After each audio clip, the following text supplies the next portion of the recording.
안녕하세요. 78세 내과 전문의, 아직도 진료실에서 하루도 빠짐없이 환자들을 만나는 정의도입니다. 아니, 선생님은 은퇴 안 하셨어요? 하고 웃으며 물으시는 분들 많은데요. 저는 아직도 이 자리를 떠날 수 없습니다. 그 이유는 단 하나, 누군가는 꼭 알려줘야 할 진실이 있기 때문입니다. 요즘 병원 다녀오신 분들 중에 이런 경험 해보신 분 계실 겁니다. 건강검진 받으라고 해서 받았는데 괜히 걱정만 늘었어요. 정작 어디가 아픈 것도 아닌데 재검사, 정밀검사 하자고 하더라고요. 한두 달 동안 불안해서 잠도 못 잤어요. 그렇게 무거운 마음으로 진료실에 들어오시는 분들이 얼마나 많은지 모릅니다. 특히 60세, 70세 넘어서면 건강검진을 무조건 받아야 된다는 생각 누구나 갖고 계시죠? 하지만 오늘 저는 여러분께 꼭 말씀드리고 싶습니다. 모든 검진이 도움이 되는 건 아닙니다. 실제로 제가 직접 경험한 환자분들 중에는 검진 때문에 몸을 해치는 경우도 있었고 괜히 겁을 먹고 일상생활이 위축되는 경우도 많았습니다. 건강을 확인하러 갔다가 오히려 건강을 잃고 오는 상황 생각보다 자주 일어납니다. 그렇다고 무조건 건강검진이 나쁘다는 뜻은 아닙니다. 정확한 기준, 나이에 맞는 검사, 그리고 반드시 필요한 경우에만 검사를 받아야 진짜 건강을 지킬 수 있습니다. 그런데 문제는요, 요즘 건강검진이 너무 마케팅 중심으로 흘러가고 있다는 겁니다. 검진센터에서는 최대한 많은 검사를 권유하고 검사를 많이 받을수록 마치 더 건강을 챙기는 것처럼 포장되곤 하죠. 하지만 저 같은 의사 입장에서는요, 도움은커녕 위험만 키우는 검사들이 분명히 있습니다. 여러분, 70이 넘으신 몸은요, 이제 검사 하나에도 영향을 받을 수 있는 민감한 상태입니다. 피를 뽑고 약을 먹고 장을 비우고 그 모든 과정 자체가 부담이 됩니다. 정말 꼭 필요한 검사만 받아도 충분합니다. 그래서 오늘 이 영상에서는 제가 의사로서 또 환자들과 함께한 40년의 시간 동안 느끼고 확인하고 깨달은 이야기, 절대 권하지 않는 건강검진 3가지, 그 이유까지 낱낱이 말씀드리겠습니다. 단순히 검사 이름만 말씀드리고 끝나는 게 아닙니다. 왜 안 좋은지, 누구에게 특히 위험한지, 대신 무엇을 선택해야 하는지도 함께 알려드릴 겁니다. 이 이야기, 건강검진을 앞두고 계신 분이라면 꼭 아셔야 합니다.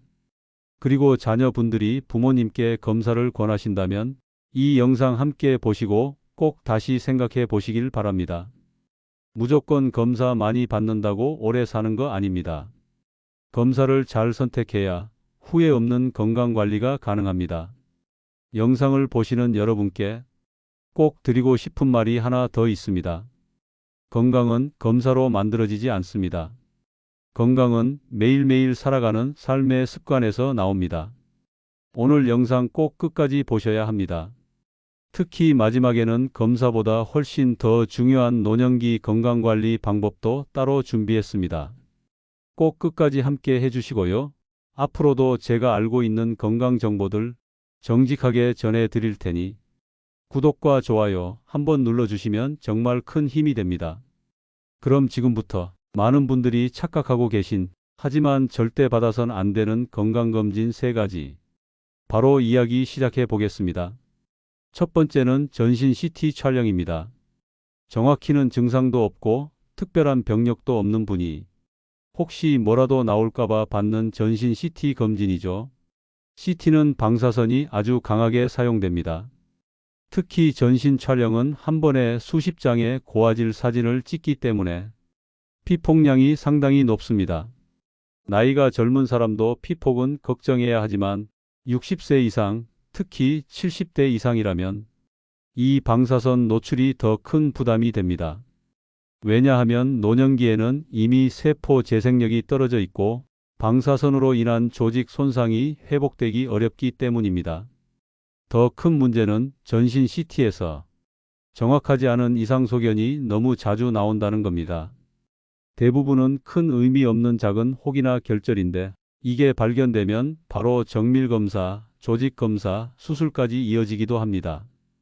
그 과정에서 몸은 점점 지치고 오히려 병이 생기지 않아도 생긴 것처럼 끌려가게 되죠. 실제로 건강했던 분이 CT 한 장 잘못 찍었다가 불안과 스트레스에 건강이 무너지는 경우 저는 정말 많이 봤습니다. 두 번째는 대장 내시경의 무분별한 반복입니다. 물론 대장 내시경은 대장암을 조기 발견하는 데 효과적인 검사입니다. 하지만 모든 분이 1년, 2년마다 반복해야 하는 건 아닙니다. 특히 70세 넘어서면서 장 기능이 약해진 분들, 변비나 설사로 고생하시는 분들에겐 내시경을 위한 장 비움 과정 자체가 위험합니다. 하루 종일 물약 마시고 화장실을 수도 없이 들락거려야 하죠. 이 과정에서 탈수증이 생기거나 전해질이 망가지고 심하면 쓰러지거나 부정맥이 생기는 경우도 있습니다. 또 하나, 대장 내시경은 장점막이 약한 분들에겐 출혈이나 천공의 위험도 존재합니다. 실제로 내시경 받고 나서 멀쩡하던 분이 복통으로 응급실에 실려가는 경우 제가 두 눈으로 여러 번 봤습니다. 그렇기 때문에 대장 내시경은 기왕이면 첫 검사 결과가 깨끗했고 가족력도 없고 특별한 소화기 증상도 없다면 의사와 상의해 검사 주기를 늘려도 전혀 문제 없습니다.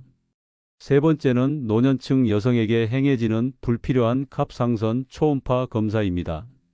물론 갑상선 질환이 의심될 땐 필요합니다. 하지만 요즘은 아무런 증상도 없이 단순히 갑상선 혹이 있을 수도 있다는 이유로 너무 많은 분이 초음파 검사를 받습니다. 초음파 자체는 부담이 없지만 문제는 그 다음입니다. 작은 혹이나 결절이 발견되면 곧바로 세침 검사, 조직 검사, 심지어 수술까지 연결되는 경우가 있습니다.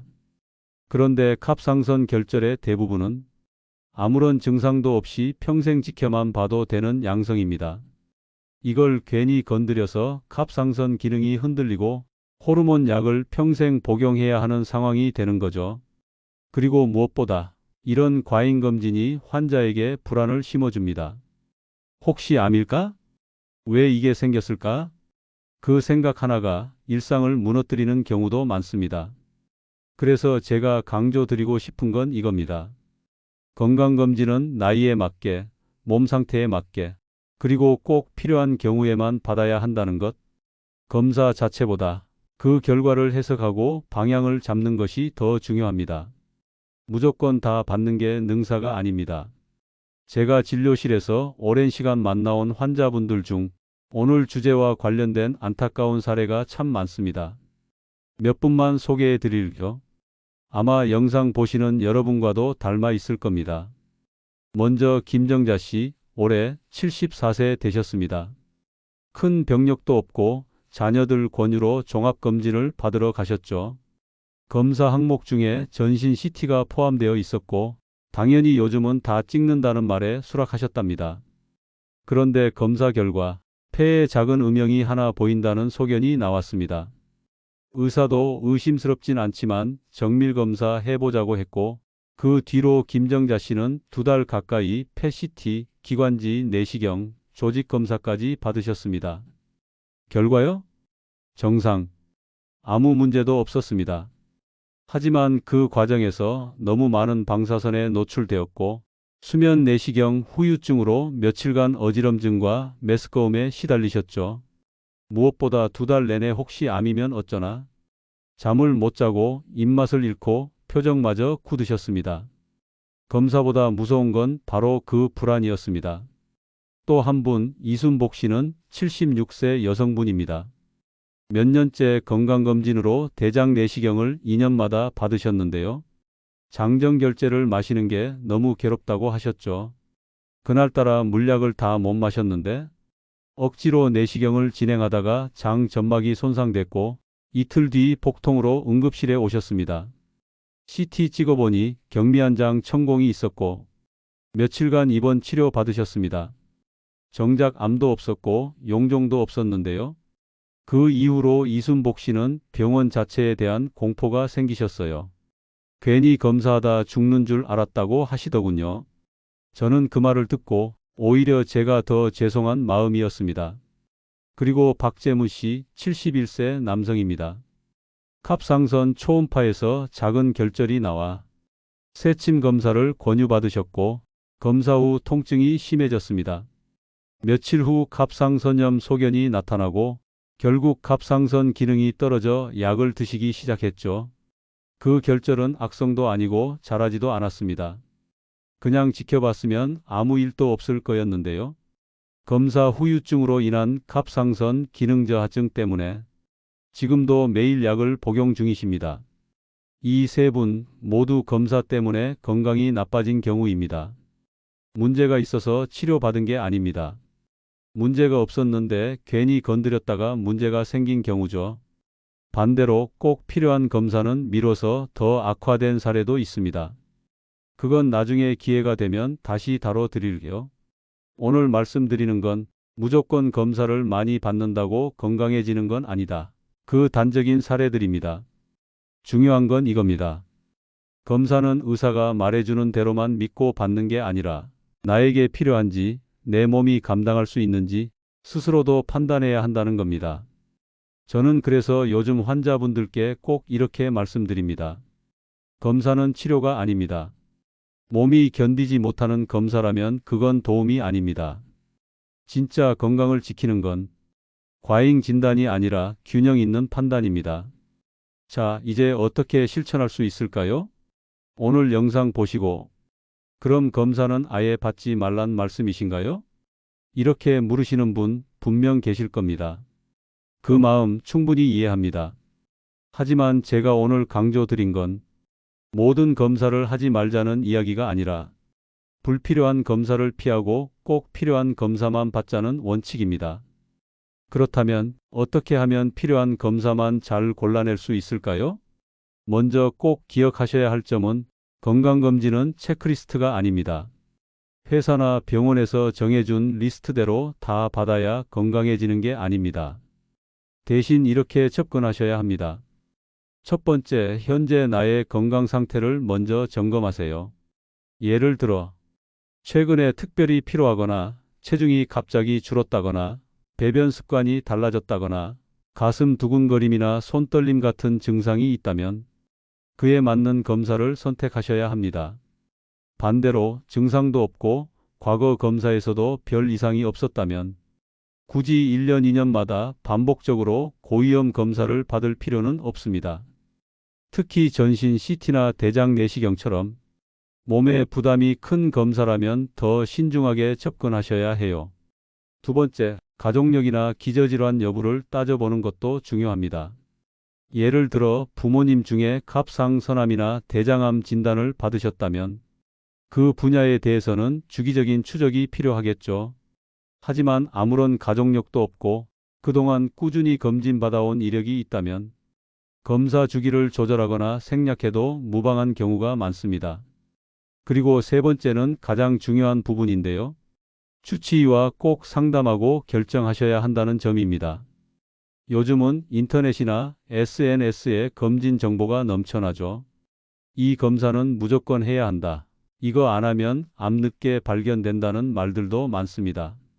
하지만 중요한 건 그 정보가 나에게 해당되는지, 지금 이 나이에 내 몸에 맞는 정보인지를 따지는 것입니다. 그 판단은 아무래도 여러 해 동안 여러분을 지켜본 주치의가 가장 정확하게 해줄 수 있습니다. 진료 받으실 때 이렇게 질문해 보세요. 선생님, 제가 이번에 건강검진을 받으려고 하는데 지금 이 몸 상태라면 꼭 필요한 검사가 뭐가 있을까요? 이 질문 하나만으로도 불필요한 검사를 상당수 걸러낼 수 있습니다. 그리고 덧붙여서 말씀드릴 건 검사에 따르는 절차도 중요하다는 점입니다. 대장 내시경을 예로 들면 그냥 내시경 받으러 가면 되는 거 아닌가요? 라고 하시는 분들 계시지만 장 세척제 복용법, 검사 전날 음식 조절, 수면 내시경 시의 주의사항 등 정확히 숙지하고 진행해야 부작용 없이 잘 끝낼 수 있습니다. 또 전신 CT나 조영제 사용하는 검사라면 신장 기능, 약물 복용 여부, 과거 알레르기 반응 등 미리 체크해야 할 항목이 많습니다. 그런데 이런 절차를 생략하고 그냥 한번 받아볼까 하고 진행하면 몸에 큰 부담이 될 수 있는 겁니다. 마지막으로 검진 결과를 무조건 겁내지 말고 차분히 해석해야 합니다. 많은 분들이 결절이 나왔다, 혹이 보인다는 말에 바로 공포에 휩싸이시는데요. 그중 상당수는 아무런 문제 없는 단순히 관찰만 해도 되는 경우가 대부분입니다. 그렇기 때문에 결과가 나오면 무조건 인터넷 검색부터 하기보다는 담당 의사와 충분히 대화를 나누시는 게 우선입니다. 그게 가장 정확하고 가장 마음 편하게 갈 수 있는 길입니다. 건강검진은 나를 위한 점검이지 나를 불안하게 하는 재판이 아닙니다. 여러분, 우리가 건강을 지키는 데 있어 검사보다 더 중요한 것이 있습니다. 그게 뭔지 아세요? 바로 꾸준함, 그리고 습관입니다. 의사로서 수십 년 진료를 하다 보면 검사를 자주 받는 분보다 생활 속 건강 습관을 잘 지키는 분들이 오히려 병이 적고 오래 사시는 경우가 많습니다. 검사는 단 한순간을 보는 스냅샷일 뿐입니다. 그런데 우리 몸은 매일매일이 쌓여서 만들어지는 영상이고 흐름이죠. 하루 이틀 조심한다고 혈관이 맑아지고 간 수치가 떨어지고 암세포가 사라지는 건 아닙니다. 그런 변화는 오직 꾸준한 생활이 만들어냅니다. 미국 하버드 의대에서도 이와 관련된 흥미로운 연구가 있었습니다. 건강검진을 정기적으로 받은 노인 그룹과 검진은 적었지만 생활습관 점수가 높은 그룹을 비교한 결과 오히려 후자의 그룹에서 만성질환 발생률이 낮고 수명도 더 길었다는 보고가 있었습니다. 또 2021년 더 랜셋이라는 국제의학 저널에서도 이런 문구가 있었습니다. 조기 진단보다 더 중요한 것은 일관된 식습관, 운동, 수면, 스트레스 관리다. 우리가 흔히 말하는 건강하게 늙는다는 것은 수치를 조절하는 게 아니라 삶의 균형을 지키는 데 있습니다. 예를 들어 아침에 일어나 따뜻한 물 한 잔 마시고 가볍게 스트레칭 하면서 하루를 시작하는 분, 식사는 정해진 시간에 소식으로 채소와 단백질 위주로 드시고 하루 20분 30분이라도 걷는 습관을 가지신 분, 밤에는 TV를 보더라도 너무 자극적인 뉴스보다 마음이 편해지는 음악이나 라디오 들으며 자기 전 휴식을 취하는 분, 이런 분들 정기검진 몇 번 빠져도 몸이 늘 조용하고 큰 질병 없이 살아가십니다. 왜냐하면 몸이 늘 정돈된 상태로 살아가고 있기 때문입니다. 그런데 반대로 검사만 열심히 받고 평소 생활은 엉망이면 어떨까요? 검사 결과는 늘 똑같이 주의 요망입니다. 왜냐하면 몸이 회복할 틈이 없으니까요. 그래서 저는 환자분들께 검진보다 더 중요한 건 검진 후의 삶입니다. 이렇게 말씀드립니다. 또 하나 중요한 건 정보의 출처입니다. 요즘은 SNS나 유튜브에 이거 하나면 암 예방, 이 검사는 꼭 받아야 산다, 이런 자극적인 제목이 너무 많습니다. 그럴 때일수록 신뢰할 수 있는 출처를 확인해야 합니다. 국내에서는 서울대병원, 세브란스, 분당서울대병원, 국립암센터 같은 권위 있는 기관에서 운영하는 건강정보 포털이 있습니다. 또 NEJM, JAEMA, BMJ 같은 국제의학 저널에 실린 최신 권고사항도 그대로 반영되고 있으니 참고하셔도 좋습니다. 특히 최근엔 고령층을 위한 맞춤형 검사 기준이 국가 차원에서도 논의되고 있습니다. 모든 연령이 같은 검진표를 따라야 한다는 기준에서 벗어나 노인은 노인에 맞게 검사를 간소화하고 삶의 질을 지키는 방향으로 전환하는 흐름입니다. 여러분의 건강은 누가 대신 지켜주지 않습니다. 의사도 자녀도 검사도 아닙니다. 결국은 내가 내 몸을 어떻게 살피느냐, 어떤 하루를 반복하느냐에 달려 있습니다. 하루하루가 쌓여서 건강이 되고 그 건강이 쌓여서 수명이 됩니다. 오늘 영상 어떠셨나요? 우리가 늘 당연하게 받아들이던 건강검진, 하지만 그 안에도 반드시 선택과 판단이 필요하다는 사실, 이제는 좀 더 분명해지셨을 겁니다. 전신 CT처럼 불필요한 방사선 노출을 유발하는 검사, 장 기능이 약해진 노년층에게 무리가 될 수 있는 대장 내시경의 과도한 반복, 그리고 조용히 두어도 될 갑상선 결절을 건드리는 초음파 검사까지. 이 세 가지는 나이 들수록 더 신중히 접근해야 할 검사들입니다. 그리고 검사보다 더 중요한 건 오늘 하루를 어떻게 보내는가, 내가 나를 어떻게 관리하고 돌보는가 하는 그 마음입니다. 이제 여러분의 차례입니다. 오늘 영상에서 가장 인상 깊었던 내용, 혹은 앞으로 건강검진을 어떻게 실천하실지 댓글로 나눠주시면 다른 분들에게도 큰 도움이 될 겁니다. 그리고 앞으로도 이처럼 건강에 꼭 필요한 이야기들, 검사보다 더 중요한 노년의 삶에 대해 꾸준히 나누겠습니다. 구독과 좋아요 한번 눌러주시고요. 영상이 마음에 드셨다면 주변에 공유도 꼭 부탁드립니다. 끝으로 오늘도 자신의 몸을 위해 지식을 쌓고 고민하며 이 자리에 함께 해주신 여러분, 당신은 지금 자신을 제대로 돌보고 있는 훌륭한 분입니다. 잘하고 계십니다. 정말 감사합니다.